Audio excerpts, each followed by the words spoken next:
My name's Cherry, and I'm studying at Lund University for the International Master's Program in Environmental Studies and Sustainability Science. So, Cherry, what do you think is 350's objective? 350's objective is to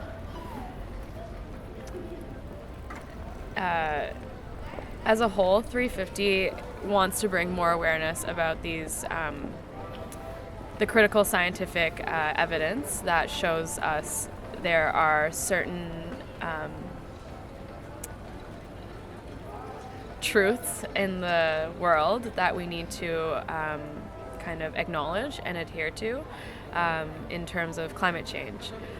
For Fossil Free, the movement, which I'm more familiar with, their goal is to cause a global shift in energy use, and that's where this divestment movement comes in.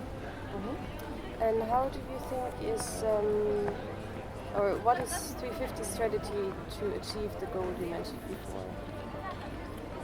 How do they, what's their strategy? What do you think? 350 or Fossil Free? 350. 350. I think that there's a lot more.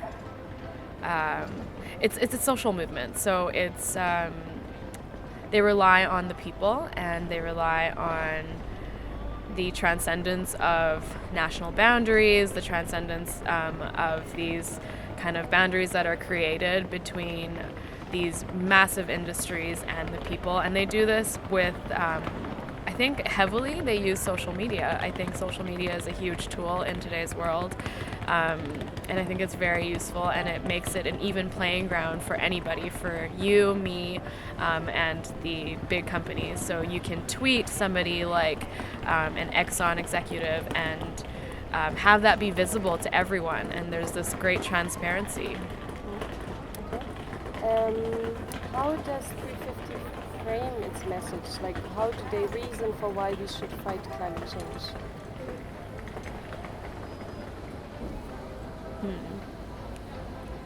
To be honest, I am much more intimate, or I know the fossil free movement better, but 350 is just another, I guess it's the umbrella organization, but they frame it in a way that we rely on the planet to live, and without the planet, without Earth, there is no us. And so they recognize that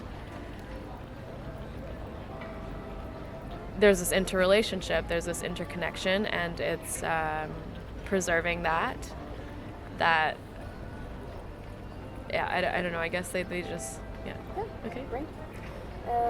Why do you think that? Like, where do you get your information from about fossil free and about 350? About 350. How did I learn about them? And how do you learn about their goals and their strategies? Like all the things you just told me? Right, yeah. From people, from documentaries, from books. Actually, how I know about Bill McKibben at all was I've read many of his books, and there was one that really stuck out to me. It was Deep Economy, and it was written a few years back, and it struck me because it framed the whole conversation, or the whole climate change kind of problem, in a very positive way. And that was, of course, a few years back. And then I looked more into Bill and his other literature, and then came across 350, and it was this one piece in Rolling Stone that he wrote that was basically very condemning to the fossil fuel industry, and then it struck me that there was this turn where it was like, we are in dire circumstance, and there's change that needs to happen now. So that's how I found out about 350, and I guess truly a lot of what I read now is on Facebook, yeah. How is leadership organized in 350? Like, in the whole, how is the movement organized? There are a few board members, and they are not so much on the groundwork as I think they do more raising awareness about the movement, and then there are people that are situated in different countries who are kind of the go-to person who lead all the other movements or all the other little kind of actions that happen. So in Sweden there's one person, and in the UK there's one person, and so these people are kind of situated, and they provide information, but there's a lot of leeway for people who choose to join the movement to choose how they act, and yeah, that's. Okay. And how is the Fossil Free group organized? Like how is leadership organized in the Fossil Free group? Here in Lund? Exactly that way as well. In Lund, okay. We have meetings every week, and it is whoever wants to join. It's very lateral. There are people, so everyone gets to say, and we collaborate on how we want to do actions. All press releases are sent on we have a Facebook group, and so it's very transparent. We put them up, everybody gets to say what they think, then we send it out. So all the internal workings of how we organize are known to every person in the group, and everyone can kind of choose what job they'd like and where they'd like to help and how much they want to. Yeah. What do you think is Bill McKibben's role? Bill McKibben's role, I mean, he got the ball rolling, and now he has stepped down from being a board member, or being the director, so he's more just a kind of an unofficial advisor type thing, but I think his role is very important. He's definitely a leading voice in this activist world. He's very well respected, so yeah, I think he's a leader. All right. Movement. Could you imagine 350 or Fossil Free without McKibben? Yeah, I think it's grown enough that he's not needed, which is great, and I think that that's what he wants and what he intended, and I don't think it's framed in a way that it's not Bill McKibben's movement. It's not, we don't follow him. It's, it's for us, and I think that that's so powerful, and yeah, I think even now I don't even correlate the movement really with him as a person, just he was the facilitator. Yeah. Okay. And in what way do you feel involved, or your local group is involved in the overall strategy of the movement? I think it's so important. It's just like how every body at our action today was important, and physical presence is needed, I think is so important. And we create this community all over the world where people are doing the same but different things all over for the same cause, and it's very powerful in that sense. And there's also this online community that's created, and I don't think it should be taken lightly, any little thing that anyone does all over. And do you think that your local group can influence the strategy, like the overall strategy?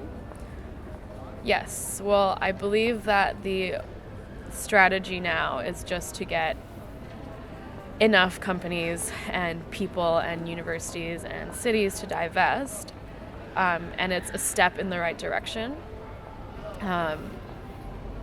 So I'm not really sure what the strategy after that is.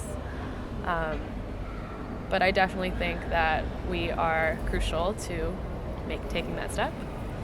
Yeah. And which meaning does the organization have for you and your local group? Like, how do they interfere with you? How do they facilitate, or do they say what you have to do? Or yeah, they help really. So Olivia Lenander, she's the Fossil Free Sweden's coordinator, and she's in our Facebook group, and so she sees everything that's going on, and she's in contact with all of us, so she's able to help and facilitate and give guidance in any way that we need. And also, actually, we are 350 is an NGO, and they just function from donations. And so we are supported by a small budget for all our actions, particularly when they are nationwide, or sorry, international. So we were given a small budget for this. Yeah, and other than that, they connect us to other groups and other communities, and they're a great point of connection to people who are powerful, perhaps in Sweden, and who kind of know things. So it's good to have that connection. Okay. Yeah. How does the movement influence the forming of identity of your local group? So, in how far is, to which extent is 350 influencing your local group in your identity as a group? As a group.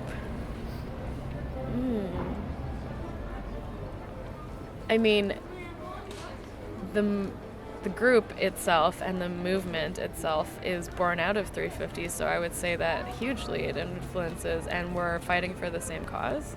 So, yeah. And to which extent is your local group self-organized or dependent on the movement? It's very self-organized, I would say.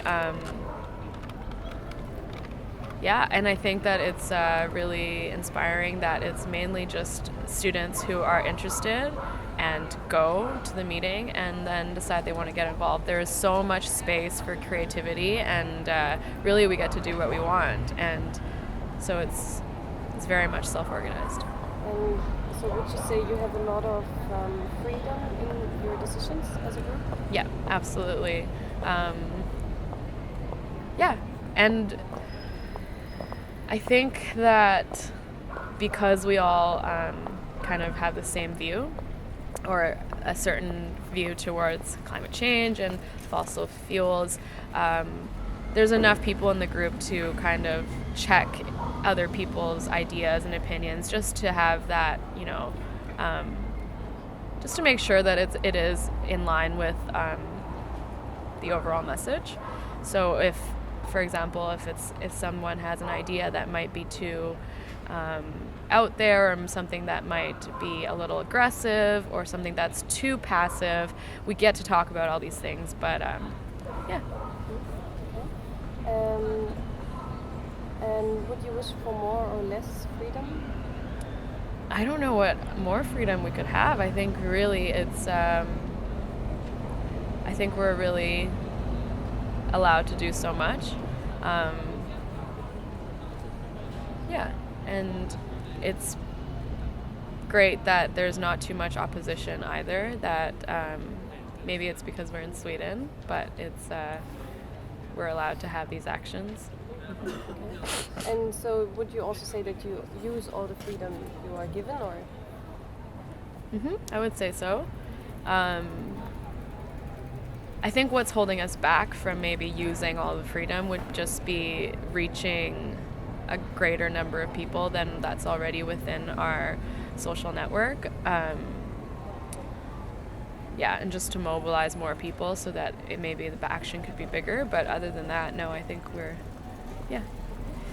Do you have any improvements in mind you would wish for in the cooperation between you and your local group and 350?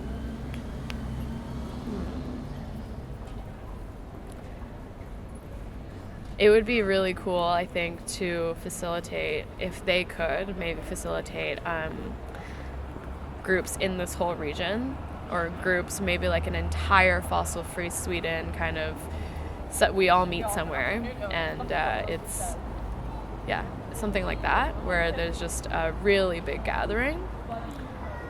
But that's not to say all these small little things aren't making a difference too. Whom do you address to become active members who aren't yet? Like, who's your target group to find potential new members?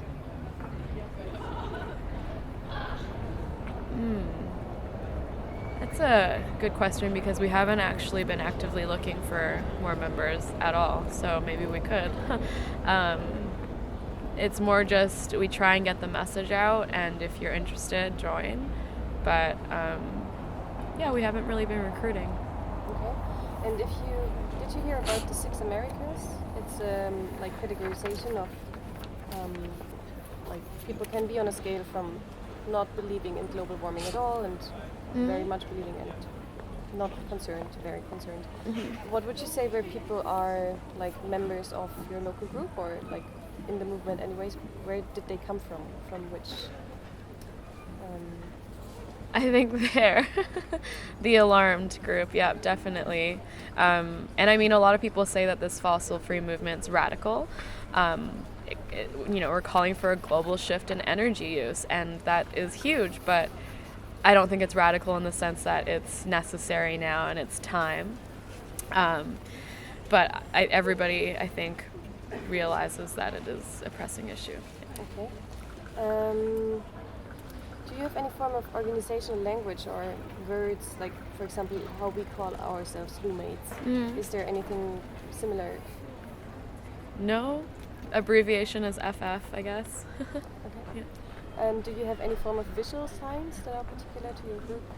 Yeah, Different from 350? Yeah, well, the Fossil Free campaign, we have a special font that you can download off the website. It's called like Clima or something. Yeah, it's nice. And then the big X behind the fossil free words. And orange and black are the colors.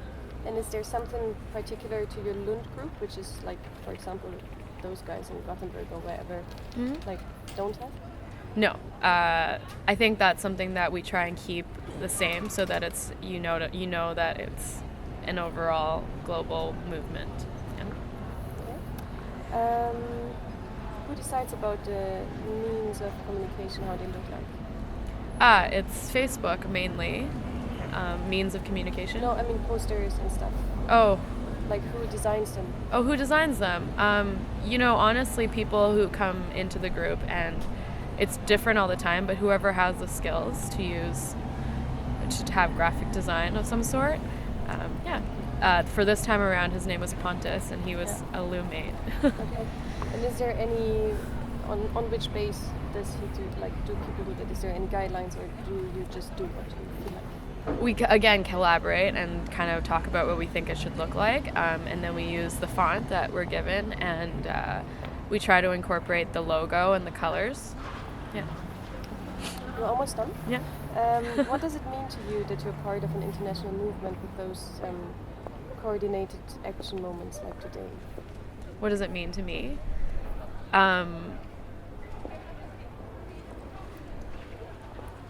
It's something that I think is so awesome, and it's something very close to my heart because it can affect actual real change, and that's what we're doing. And even getting a conversation going about it is enough. But we're doing more, and people are actually divesting, so it's huge, and I think it's really inspiring. It's like any other movement that came before this. It's like, and they become actual, tangible things. So I don't know if I said that really clearly, but yes. And what does it mean to you being part of this movement, to your personal sense of hope for the climate? Yeah, I guess it makes me feel like exactly what I just said, that I'm actually part of something, that I'm affecting change too. I was in a debate for climate change, or divesting from fossil fuels versus not divesting. It was my first debate ever at the Lund Debate Society, and I won. But that wasn't the good part. That wasn't the best part. The best part was we actually convinced somebody from the other side that this was a good idea and that it was the right idea. And he joined Fossil Free Lund University. He became a very active member. He was here today. And that's all the change I need to do. That's enough. Right. So is it also that divestment campaigning gives you hope for the climate? Yeah, absolutely. And I think that not even just for a personal sense of hope, I think that it's actually doing something. So, yeah. Right. And then, do you see yourself as an individual agent of change, or is it that your agency emerges in the group? I think I see myself as an individual agent of change, just as every other person is. I think we vote with anything we do every single day and lead in all of our actions. So, yeah. All right. Is there anything else you want to add? And I thank you very, very much. Thank you.